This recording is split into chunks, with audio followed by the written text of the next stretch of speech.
श्री शिवाय नमस्तुभयम। दोस्तों, आप सभी लोग जानते हैं कि 22 मार्च 2025 यानी शनिवार को पड़ रही है चैत्र महीने की शीतला अष्टमी। और दोस्तों, यह वह शीतला अष्टमी तिथि है जो चैत्र महीने में पड़ने वाली सबसे बड़ी तिथि है, क्योंकि यह शनिवार के दिन पड़ रही है और इसका बहुत ही बड़ा और विशेष महत्व होता है। पूज्य गुरु जी ने कहा है कि अगर कभी भी मौका लग जाए और चैत्र महीने की शनिवार का अष्टमी तिथि को पड़ जाए तो आप लोगों को 11 काला तिल का दाने वाला उपाय तो अवश्य ही करना चाहिए।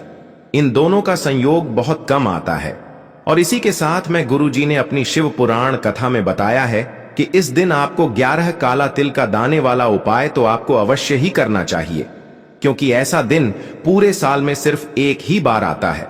और दोस्तों, आप सभी लोग जानते हो कि शनिवार शीतला अष्टमी तिथि का अगर सबसे बड़ा कोई उपाय है तो 11 काला तिल का दाने वाला उपाय है।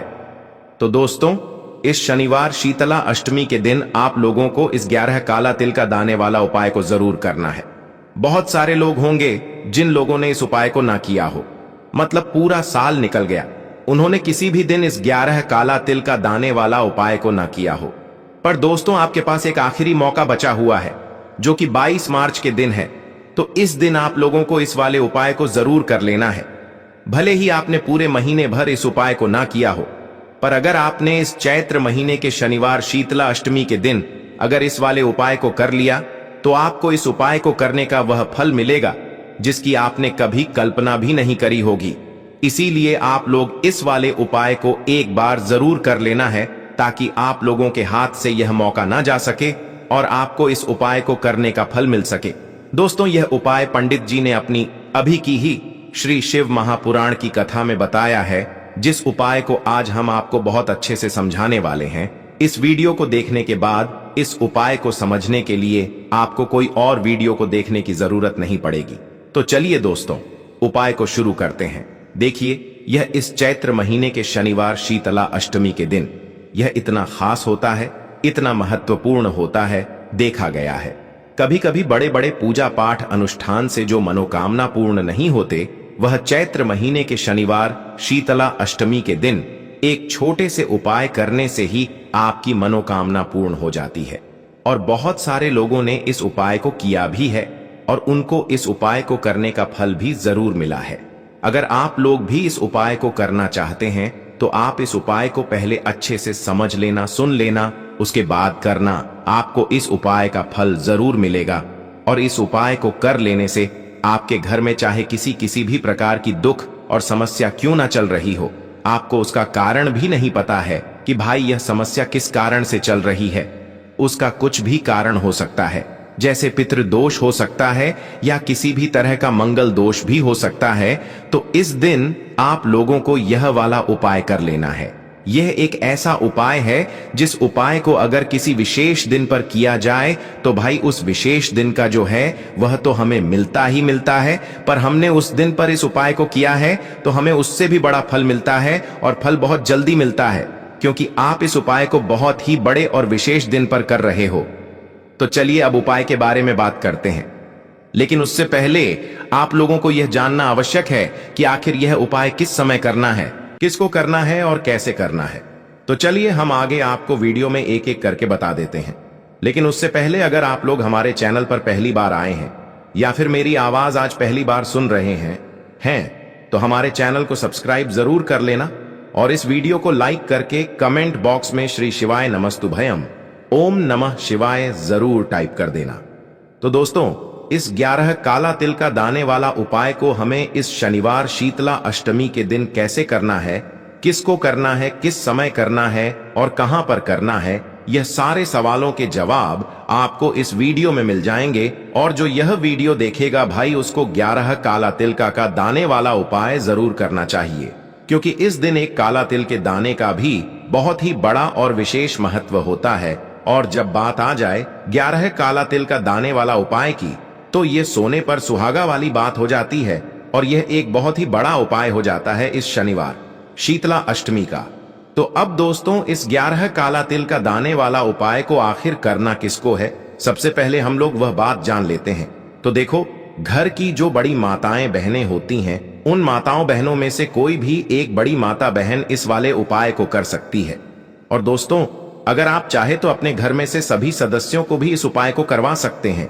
अगर किसी व्यक्ति की खुद की कोई मनोकामना है, खुद की कोई दुख और परेशानी है जो कि वह अपने लिए ही करना चाहता है, इस वाले उपाय को तो वह खुद अपने लिए भी कर सकता है।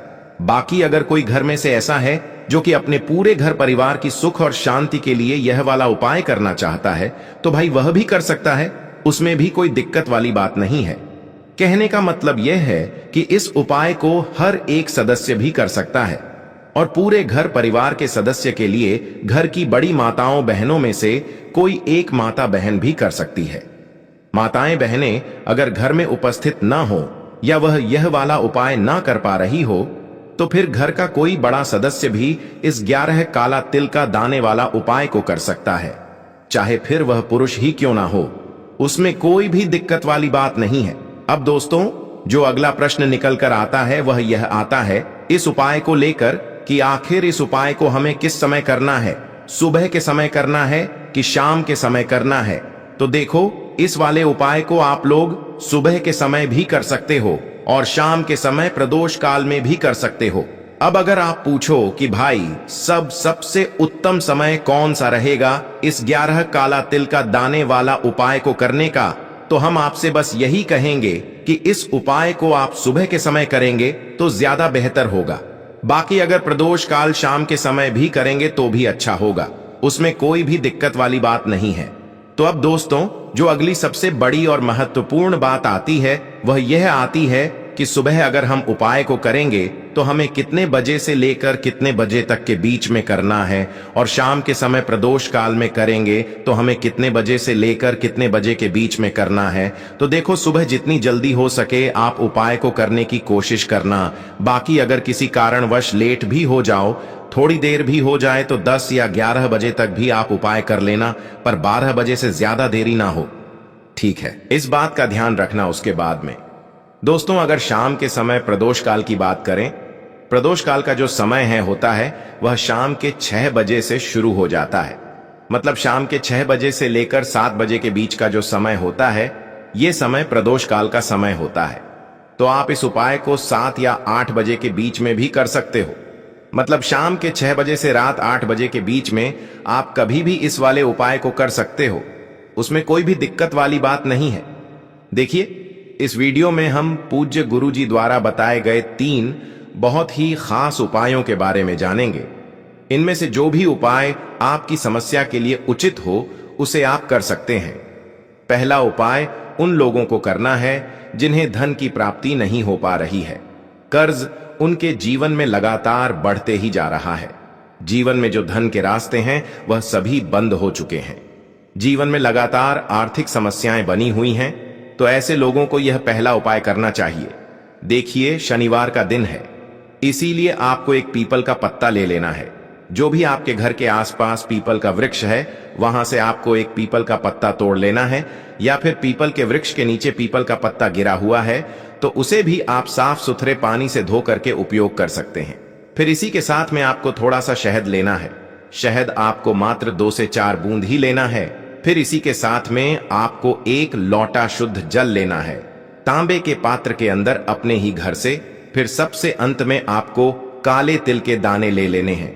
देखिए, काले तिल के दाने आप 11, 21, 51 या फिर 781 के दाने ले लेने हैं।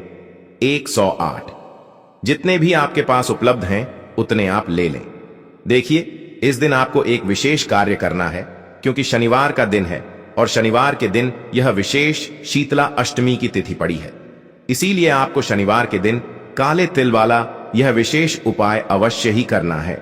शनिवार शीतला अष्टमी के दिन यह उपाय करने से हमें शनिदेव की कृपा प्राप्त होती है, और पीपल के पत्ते, यह उपाय करने से हमें लक्ष्मी नारायण की कृपा भी प्राप्त होती है, और इसी के साथ में हमें महादेव की कृपा भी प्राप्त होती है।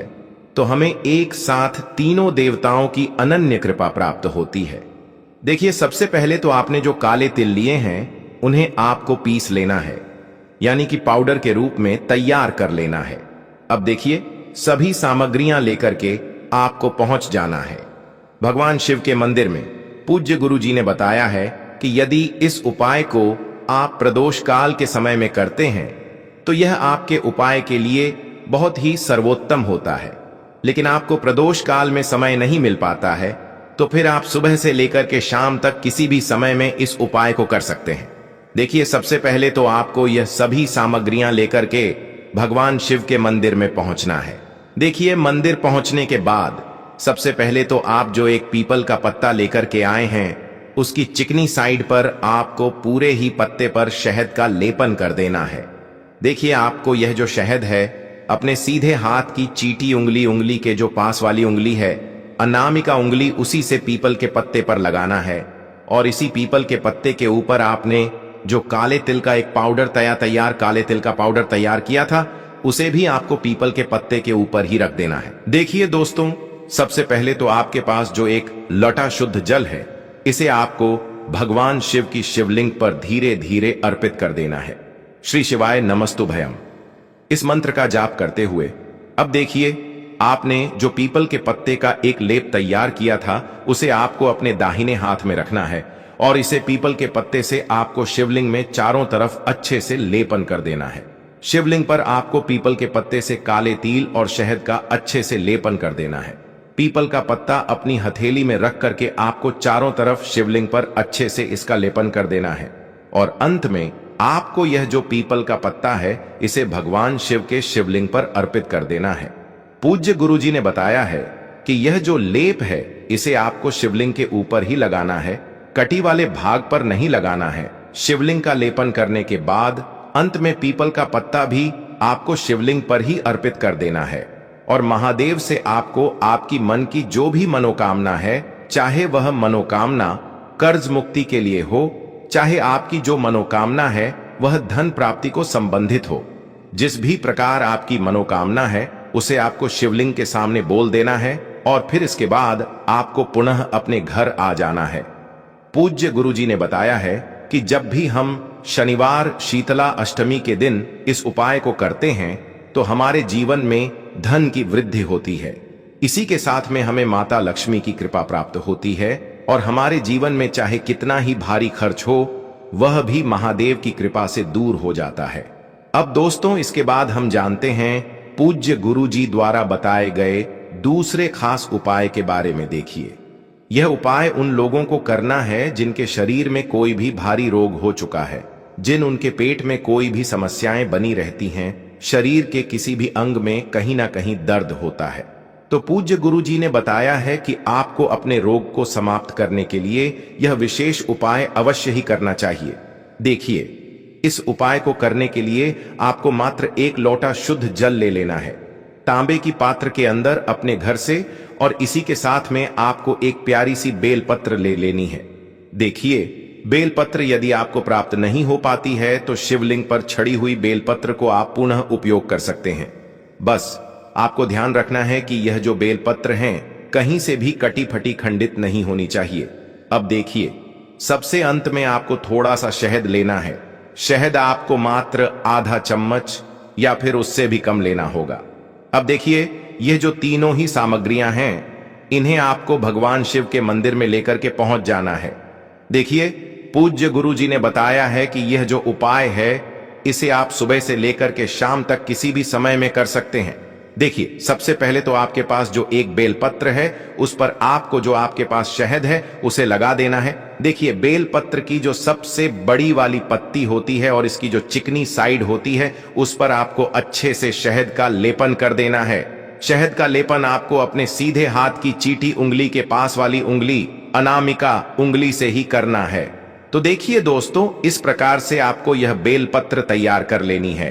अब देखिए दोस्तों, आप जो एक लोटा शुद्ध जल लेकर के आए हैं उसे आपको धीरे धीरे भगवान शिव की शिवलिंग पर अर्पित करते जाना है और लगातार आपको शिव महापुराण के मूल मंत्र श्री शिवाय नमस्तुभयम इस मंत्र का जाप करते रहना है।